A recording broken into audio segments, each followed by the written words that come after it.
when this love jihad will come to an end. Yesterday, in Kerala Stories Part 1 and Part 2 movies highlighted certain cases, and today in Hyderabad they made into reality. Why forced to eat beef?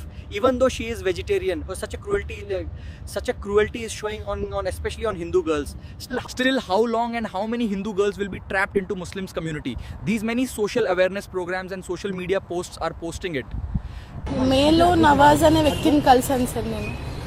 ఎలా కలిసారు?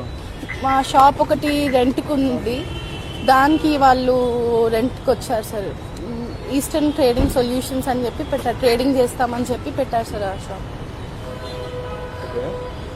దాని తర్వాత ఫ్రీక్వెంట్గా మా office దగ్గర కూడా వచ్చేవాళ్ళు sir వాళ్ళు. దాని తర్వాత మళ్ళీ ఫస్ట్ వీక్లో రిసార్ట్కి తీసుకెళ్ళారు నాకు.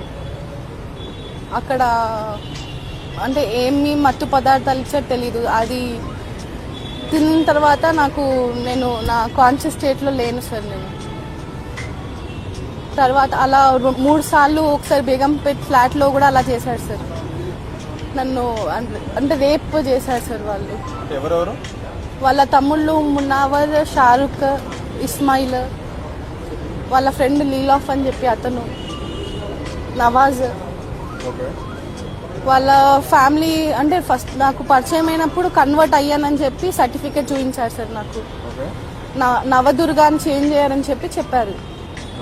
తర్వాత మా మమ్మీకి కూడా అలానే ఒప్పించారు వాళ్ళు. మా ఫాదర్ లేరు సార్ మాకు. వాళ్ళు ఫస్ట్ వీక్లోనే రిసార్ట్కి తీసుకెళ్ళి అతను మా ఫ్యామిలీ వస్తున్నారు అక్కడికి, మనం మన ఫ్యామిలీని కలుద్దామని చెప్పి తీసుకెళ్ళారు. కానీ అక్కడ చూస్తే ఎవరు రాలేదు సార్. తీశారు సార్. అంటే ఆ రోజు నెక్స్ట్ డే మార్నింగ్ చూపించాడు నాకు, నా ఫొటోస్ చూపించి నేను నిన్ను తప్ప ఎవరిని పెళ్లి చేసుకుని నువ్వు ఏమైనా చేసుకుంటే కూడా ఇవన్నీ బయట పెడతానని చెప్పారు సార్. జూలై 28కి పెళ్లి చేసుకున్నారు సార్ కుకట్పల్లి రిజిస్టర్ ఆఫీస్లో. తర్వాత నన్ను ముస్లింలోకి మార్పించుకున్నారు సార్. ఇమాం సార్ నజీరా అని పేరు పెట్టారు సార్.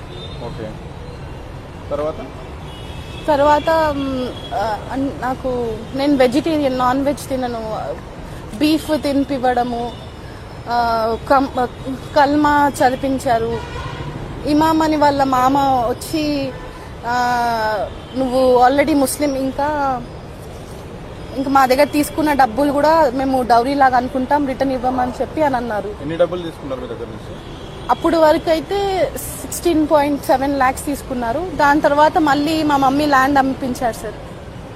ల్యాండ్ ఫస్ట్ ఒకసారి బిజినెస్ అని తీసుకున్నారు, దాని తర్వాత నా పేరు మీద ల్యాండ్ రిజిస్ట్రేషన్ అని చెప్పి తీసుకున్నారు. తర్వాత హవాలా నోట్ పోయిందని చెప్పి తీసుకున్నారు. మళ్ళీ మా మమ్మీ గోల్డ్ చైన్ అమ్మిపించారు, ముతుడులో గోల్డ్ పెట్టించారు. 1 తులా గోల్డ్